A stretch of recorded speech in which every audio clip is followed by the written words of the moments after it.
Lors de la mort terrestre de quelqu'un, les Égyptiens anciens procédaient à ce que l'on appelait l'ouverture de la bouche. C'est-à-dire, c'était une manière de redonner au défunt de l'air, sa respiration.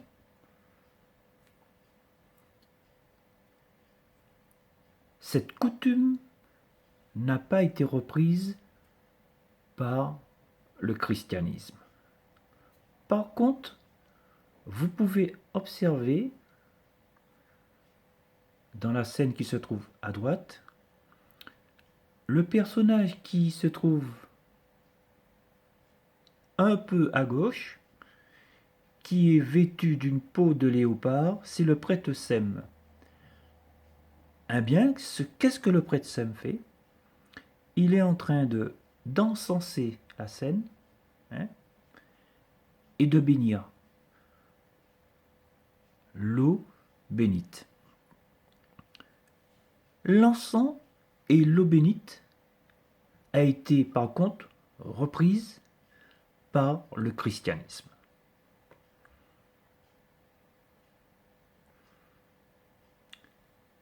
Sur cette diapositive, à gauche, voyez que l'âme, la représentation de l'âme, qui survole le défunt qui se trouve dans un sarcophage.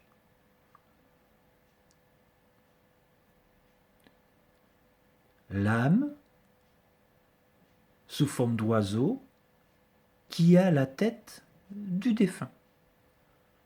À droite, les chrétiens ont repris cette notion d'âme à l'identique, image de droite.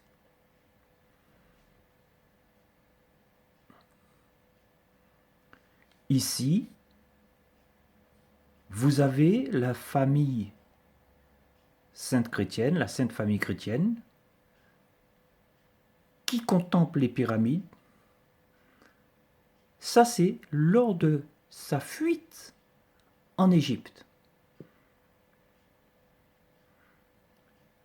D'accord? Suite à la chasse d'Hérode. D'accord? Qui poursuivait les enfants, les nouveau-nés.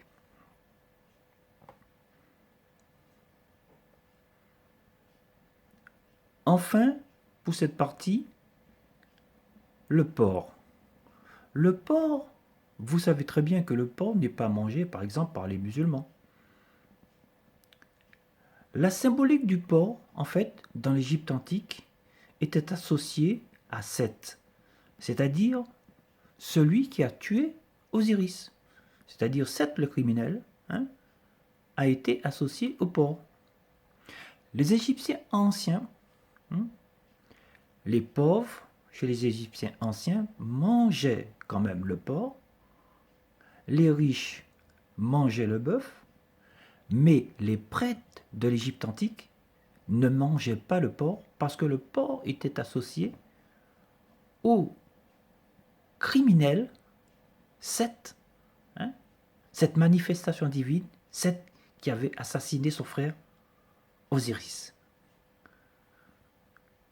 Le porc a été aussi maudit dans l'Ancien Testament et dans certains passages de l'Évangile.